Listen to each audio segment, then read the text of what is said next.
Le président Xi Jinping va rencontrer son homologue russe Vladimir Poutine à Moscou.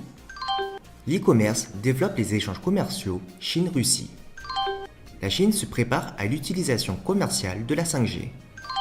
La Cour populaire suprême fixe des règles plus sévères en matière d'emprisonnement des condamnés pour corruption. Comment le vieillissement des photos aide la recherche des enfants disparus. Le président Xi a un horaire très chargé lors de sa visite en Russie. Il va notamment voir des pandas à Moscou et se rendra au théâtre Bolchoï, un bâtiment magnifique, pour assister à un ballet en l'honneur du 70e anniversaire des relations diplomatiques entre les deux pays. Bien sûr, il s'entretiendra avec le président Poutine. Les deux dirigeants s'attendent à participer à l'annonce de nouveaux projets, même si les deux pays ont déjà annoncé plusieurs milliards de dollars d'investissement. D'autres sont dans les cartons. On sait qu'ils vont notamment parler de la situation dans l'Arctique et de nouveaux trajets de transport dans cette région convoitée et des projets gaziers qui pourraient y être envisagés. Le véritable objectif de ce voyage sera le Forum économique international de Saint-Pétersbourg. C'est un événement central pour l'investissement en Russie et le président Xi va y prendre la parole. Ce que le reste du monde va surveiller, c'est de savoir si les deux pays vont tenter de se rapprocher pour, par exemple, critiquer les États-Unis et les positions économiques de la Maison-Blanche. Les États-Unis ont adopté des sanctions économiques contre la Russie et la Chine. Est-ce que la Chine et la Russie vont faire front commun en disant « il y a de meilleures façons de faire les choses » Est-ce que Moscou et Beijing vont présenter une solution commune? En tout cas, ce sera une autre visite historique. Le président Xi Jinping a déjà dit qu'il souhaitait écrire un nouveau chapitre dans la relation entre les deux pays. Un goût croissant pour les produits russes. Ils sont en effet bon marché, frais et sains. C'est de cette façon que les consommateurs chinois qualifient les aliments de leurs voisins du Nord.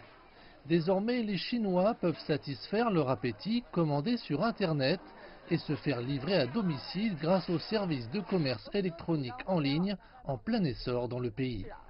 L'affaiblissement du rouble et la recherche de meilleures conditions de vie ont stimulé la demande de produits russes. Nous travaillons directement avec les fabricants russes pour réduire le coût des intermédiaires et fournir aux consommateurs des produits authentiques à bas prix.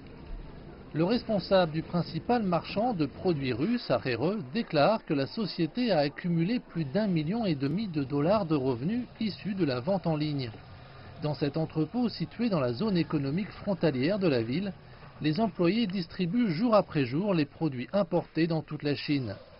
Plus d'une centaine d'entreprises de commerce électronique présentes dans le parc ont vendu pour plus de 400 millions de dollars de produits, représentant une part considérable de l'économie de la ville. Rereux héberge également le développeur du plus grand site internet de commerce d'appareils électromécaniques de Chine vers la Russie. Il y a 5 ans, les obstacles technologiques et les différences culturelles l'avaient empêché de décider de passer de la fabrication et du commerce traditionnel de voitures.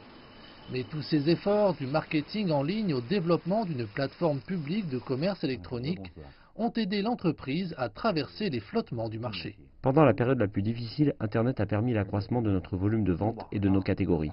Le commerce en ligne a représenté plus de 80% du total. Nous avons réussi à élargir notre marché de l'extrême-orient russe à la Grande Europe. De plus, la plateforme a stimulé les exportations générales de machines d'ingénierie chinoises. L'entrepreneur affirme que la société est désormais confrontée à de nouveaux défis. Déficit de financement, concurrence et environnement commercial mondial en rapide mutation. Il reçoit cependant le soutien des autorités locales dans les domaines, entre autres, des infrastructures, des services de conseil et des subventions pour la logistique. Nous avons mis en place une série de politiques préférentielles favorisant la participation des résidents des zones frontalières, la coopération avec des plateformes tierces, des plateformes de fabrication et des PME. Avec un volume record de commerce électronique entre la Chine et la Russie au cours des 3 premiers trimestres de l'année dernière, les deux pays ont signé un accord pour développer et normaliser davantage le secteur. Au sein de l'industrie, les spécialistes sont convaincus qu'ils pourront porter les échanges bilatéraux à de nouveaux sommets, tout en se complétant mutuellement dans le domaine de l'industrie.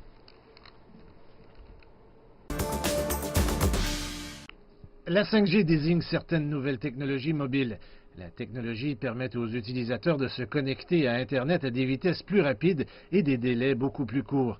À présent, les principaux opérateurs et fournisseurs du monde entier se sont engagés à établir des normes internationales 5G et à se préparer à commencer des essais de réseau. Guangzhou et Shanghai sont deux villes pilotes 5G en Chine. Nous allons construire plus de 10 000 stations de base 5G et réaliser la couverture des signaux 5G sur la principale zone de la ville. Nous allons également introduire plus d'1 millier de sociétés de haute technologie dans le domaine de l'intelligence artificielle et des mégadonnées. Ils créeront de nouveaux modèles et des applications pour satisfaire les besoins des citoyens à Guangzhou. Jusqu'à présent, nous avons achevé la conception de 20 000 stations de base 5G à Shanghai. 3 000 d'entre elles devraient commencer à être construites en 2019. D'ici 2020, nous aurons pratiquement achevé la construction pour la couverture des signaux 5G dans le centre-ville et les principaux secteurs de la ville. Le ministère de la Technologie a déclaré que la Chine invitait les entreprises étrangères à travailler ensemble. Les grandes multinationales, notamment Nokia et Ericsson, ont participé à la recherche et au développement de la technologie 5G. Les experts disent que la Chine a déjà la capacité de réaliser cette technologie à des fins commerciales.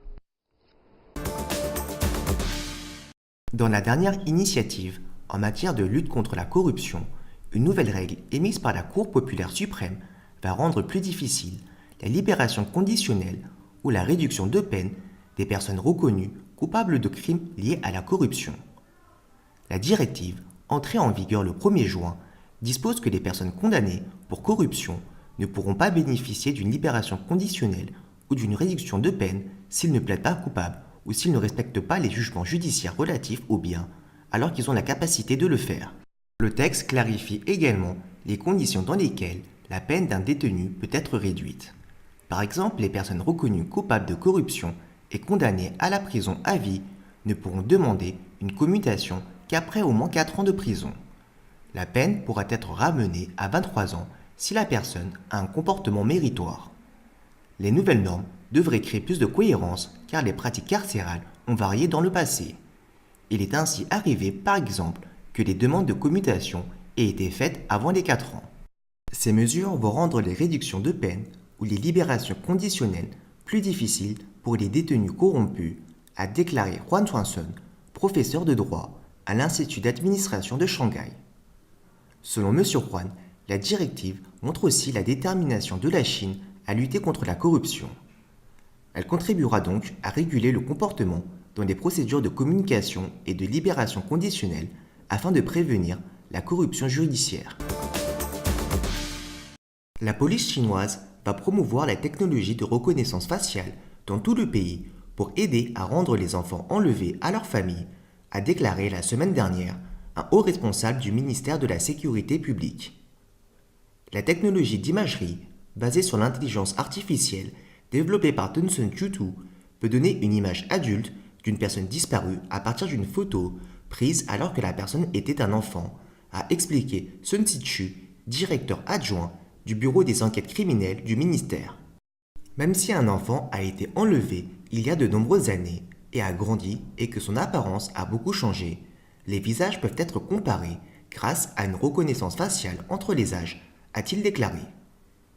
La précision de la reconnaissance faciale peut atteindre 96%, a ajouté le responsable. Dans le cadre d'un programme pilote visant à tester cette technologie, la police du Fujian a lancé une plateforme en ligne en 2017 pour rechercher des personnes disparues.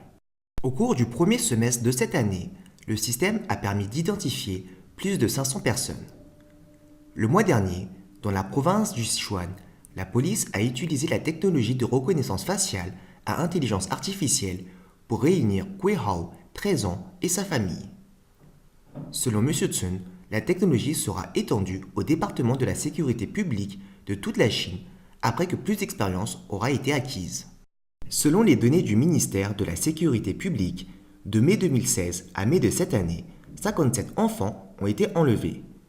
Ce nombre avait fortement diminué par rapport aux années 1990, année au cours de laquelle il y avait des centaines de cas par an. Selon Meng Qingtian, haut responsable du bureau du ministère chargé de la lutte contre la traite, ce déclin rapide peut être attribué à la mise en place d'un mécanisme de réponse rapide. Un système d'alarme appelé Tuanyuan, qui signifie réunion en français, a été lancé en mai 2016. D'après M. Meng, Le système, développé par le géant du commerce électronique Alibaba, est en mesure de diffuser rapidement des informations sur les enfants disparus afin d'obtenir l'aide du public pour les retrouver. Le système Toyuan est connecté à 25 nouvelles plateformes de médias et applications mobiles, notamment le service de taxi Didi, Amap, Betu, Tapao et Tencent, permettant aux personnes de recevoir en temps voulu des alertes sur les enfants disparus qui les entourent. Le 15 mai, le système Toyuan avait communiqué des informations sur 3978 enfants disparus, dont 57 enlevés. Sur ce total, 3901, soit 98%, ont été retrouvés rapidement et rendus à leur famille.